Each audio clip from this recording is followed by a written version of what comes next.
નમસ્કાર દોસ્તો, ફરી એકવાર આપ સૌનું દિલથી હાર્દિક સ્વાગત કરું છું. આજનો વિડીયો ટોપિક રહેશે ગુજરાત હાઈકોર્ટની ભરતી, બેલીફ અને પીએસ.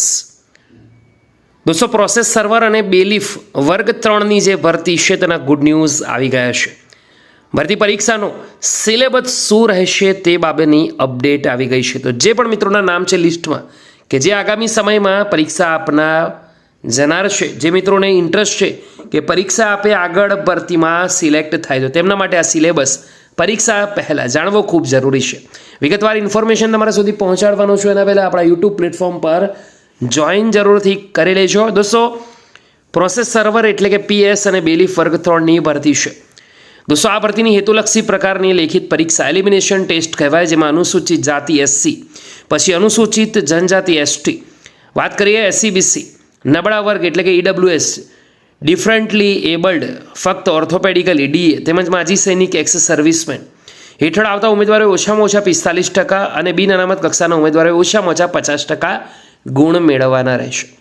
સૂચના ક્રમાંક 5(ખ)માં દર્શાવેલ 3 કલાકની મુખ્ય લેખિત પરીક્ષા ને બદલે 2 કલાકની હેતુલક્ષી પ્રકારની પરીક્ષા લેવાશે. ઉપરોક્ત હેતુલક્ષી પ્રકારની પરીક્ષા દ્વારા સદર જાહેરાતમાં દર્શાવેલ અભ્યાસક્રમ મુજબ ઉમેદવારોની સક્ષમતા, તાર્કિકતા અને ભાષાકીય જ્ઞાન ચકાસવામાં આવશે. દોસ્તો, એક્ઝામનું માળખું શું છે તે સમજી લઈએ. સૌથી પહેલાં આવશે એલિમિનેશન ટેસ્ટ. 90 મિનિટનો સમય આપવામાં આવ્યો છે. ગુણ ભાર 100 રહેશે. મુખ્ય લેખિત પરીક્ષા ઉપર મુજબ સૂચના 5(ખ)માં દર્શાવેલ 3 કલાકની મુખ્ય લેખિત પરીક્ષાને બદલે 2 કલાકનું સમજવાનું છે, એટલે કે ગુણભાર 100 છે અને 2 કલાકની પરીક્ષા રહેશે. દોસ્તો, હેતુલક્ષી પ્રકારની લેખિત પરીક્ષા છે તે 100 ગુણની છે, જ્યાં પ્રશ્નપત્ર ગુજરાતી ભાષામાં રહેશે.